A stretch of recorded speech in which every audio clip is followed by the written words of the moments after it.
Welcome back to Kamen Rider Review, episode 122.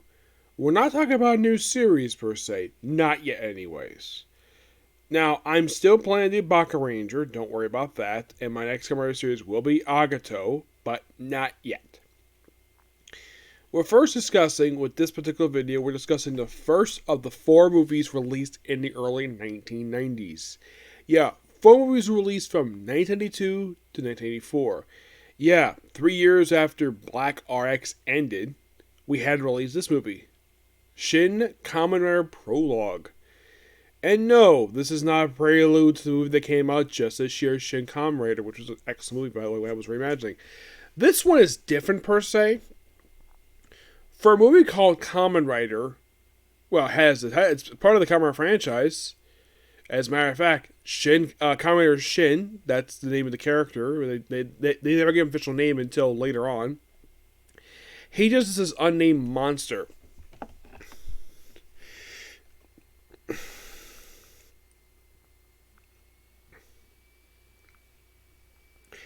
Yes. Now, this particular guy, oh boy. So, this is what what he looks like in his writer form per se. Now, I should point out though, he is the first writer to not have a motorcycle. Nope, he doesn't have one. Now, here's the strange thing about this guy. He's considered a mutant, not a cyborg like the ones, because the show era, a lot of them were pretty much cyborgs. This one is considered to be a mutant. How did he get like this? Experimentation, of course. Yes, done by his father, who's played by the father of the Yellow Ranger from Flashman. Well, that should be figured out in the finale. They actually figured out that particular plot by the time the series wrapped up, because they never actually found out who the rest of the parents were, because I kind of felt as though that one should definitely get a follow-up at some point, because the 80s ones, there's like so much left on the table of potential follow-ups, and nothing. Because a lot of them just abruptly just end without any like follow-up. Like, if you think about it, the other one you could definitely say proper conclusion from that era, which was probably Sun Vulcan, that had the definitive conclusion of exactly what the character's going to do. As the character goes to happen afterwards, that was never explained. Now, in this one, basically, the thing is quite interesting. Started off. Now, basically, this movie is, well, I should point out the movie runtime is 90 minutes. It is by far, at this point in time, the longest Kamen Rider movie I've ever watched. Yep. And of course, the whole thing, the grasshopper thing, that's part of here. So, we had this new organization in this movie called the Institute of Science Studies, I believe it's called, or simply the organization. When I read about these guys, they are basically they're basically the 90s version of Shocker. Thinking, really? Yep. The main character's name is Shin Katsumatsari. That's the name of the guy. His father is a professor who works for them. Yeah, he's the one played by the father Yellow Flash. So, we also have one named I, part of the group, and she is the character's love interest. And here's something interesting, though, about this particular woman. Because at the end of the movie... Now, here's the thing. This movie also is noteworthy for 2 particular things. Well, not just because... Not the character. There are 2 big things in this movie. Number 1, the violence is, like, turned out to 11 with this thing. It's like, oh my gosh, there's blood everywhere. We see throats slit. We see, also we see some nudity in this movie. Yes, actual female nudity. We actually even see, well, Shin and I swimming butt naked in the organization's swimming pool. I'll get to what happens to her later. So, we first see Shin, what we think is Shin, killing random people, including some police officers. Though it turns out actually is some other character here in this movie named Okanai, I believe his name is.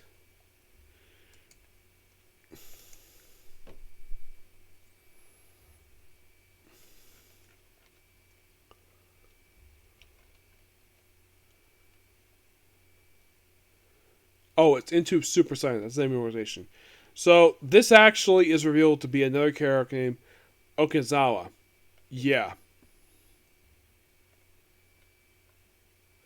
The other character in this movie, the director of the institute, is Io Hamaru. The head of security is Gushima. The father of the main character is Daemon Kamasari. His love interest is Ai Akasaki.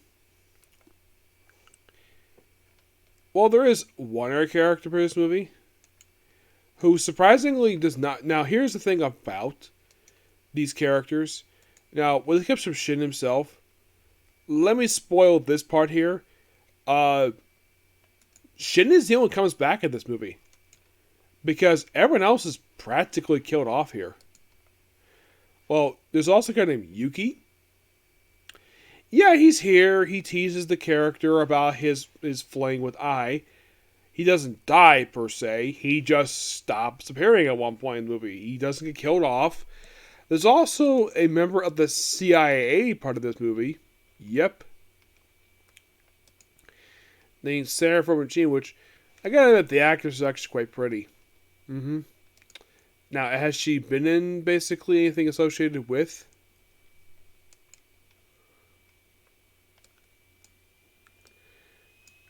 Now, as far as I can tell, the actress who plays Sarah, this was her first series under this one.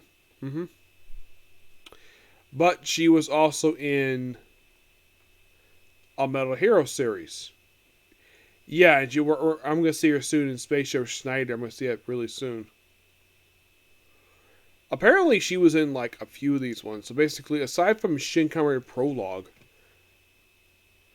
that's the full name of the movie, by the way. So, this is the only thing commented why she was in. Yeah, I thought that was kind of weird.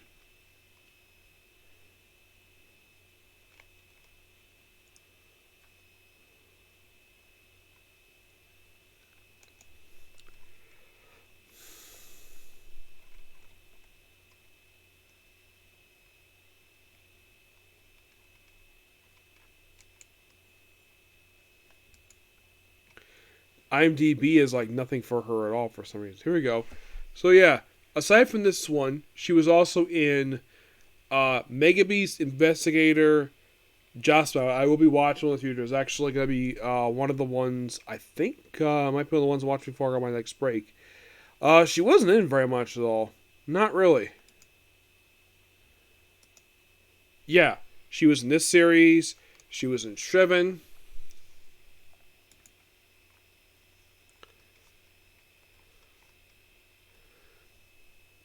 I think that's been it, per se. Yeah, she has not been in very much at all. No, not really. She's not bad of an actress, per se. No, she isn't.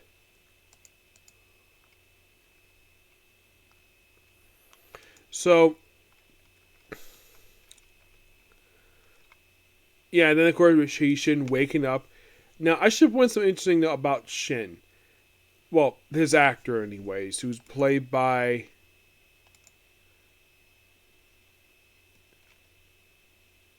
Shin Akazawa.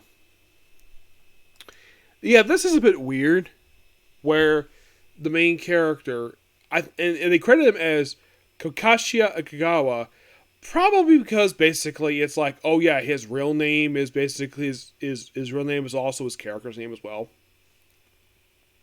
Yeah, it's popped up in Ultraman as well, which is interesting. And for Kamen Rider, this is the only thing he's actually physically appeared in. Yeah, his other appearances, yeah, they were basically other people.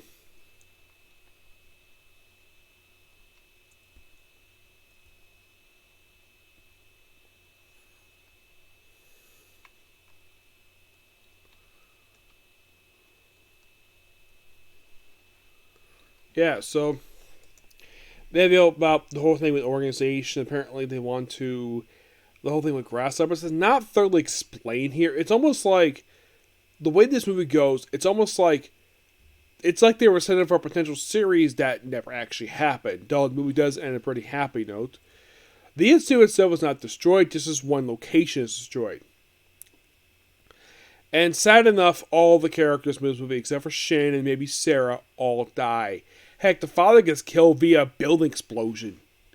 Oh, they revealed at the end of the movie she's actually pregnant with Shin's child. And you're thinking, what? A Kamen Rider supporting character is pregnant with the main character's child? Like, you might be asking, of all the ones you've seen, has any Kamen Rider ever become parent? Nope. This is the first one. I've never heard of any where they ever get any of them pregnant because they're all cyborgs. So there's nothing that says they can't actually reproduce. It's something that's never been explored in this series at all. I mean, in the case of someone like Kuga, he's not a cyborg. Nope, he just basically mutation because of the belt he has. But there's nothing that he can't have kids. It's just that he likes having kids, but it doesn't say he can't have kids. So the CIA basically is the government organization involved with taking on the ISS.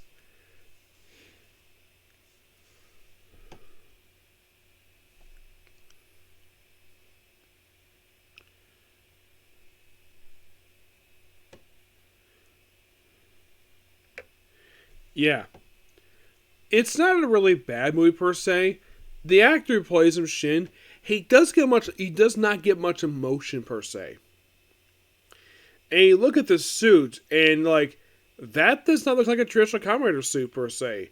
No, it looks like a random monster, and kind of it is.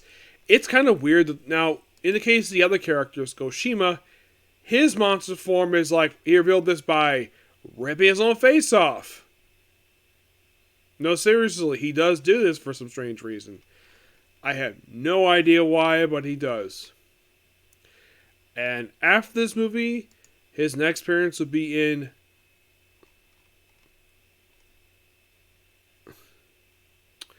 Kamen Rider World. Yep, that'll be his next appearance.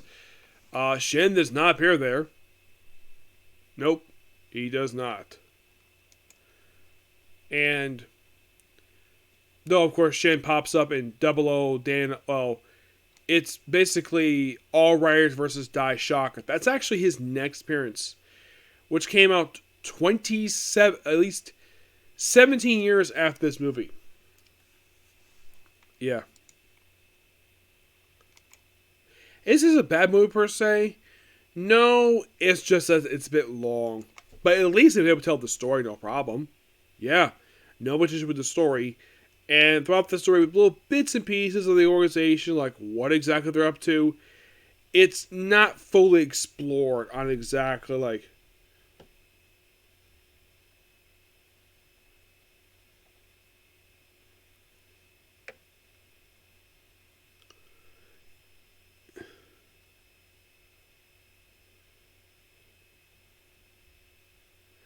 It's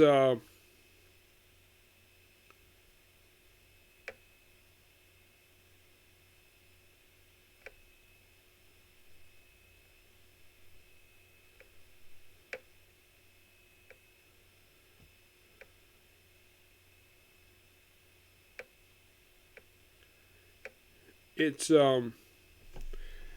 well, is a movie I recommend people for fans of Kamen Rider. Check out if you're really curious. It doesn't feel like a Kamen Rider movie per se. Though I gotta admit, the cinematography of this movie looks really good. Like, wow.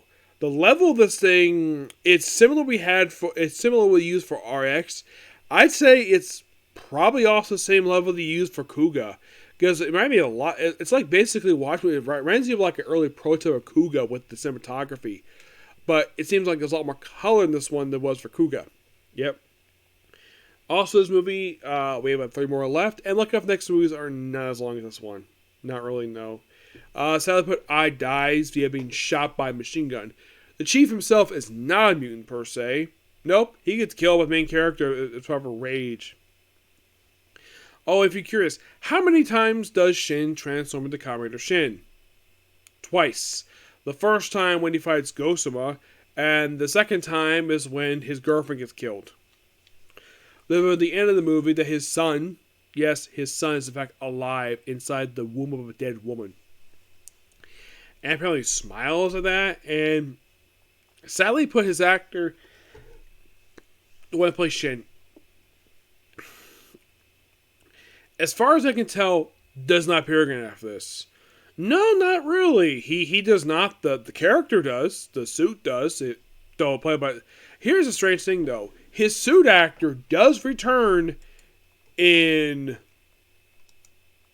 All Right versus Die Shocker. Yeah, that's the thing with it. His suit actor.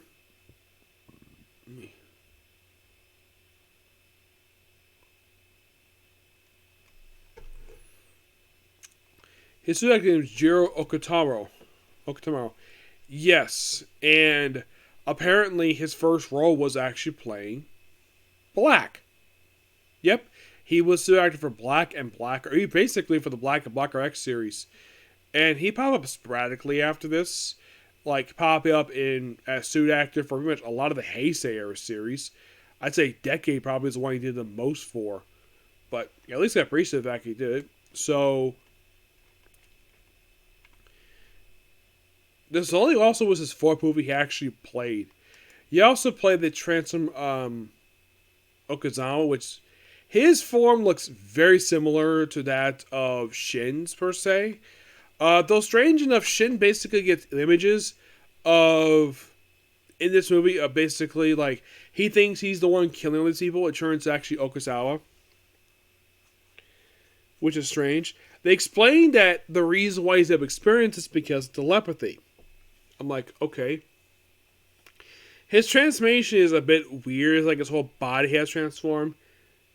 And for one thing, he doesn't do the henshin. Nope, there's no belt with him at all. It's like the only thing he has similar with the other Kamen Riders is that he was, the way he became the way he was because of a lab. That's the only thing similar he has in common with the previous Kamen Riders.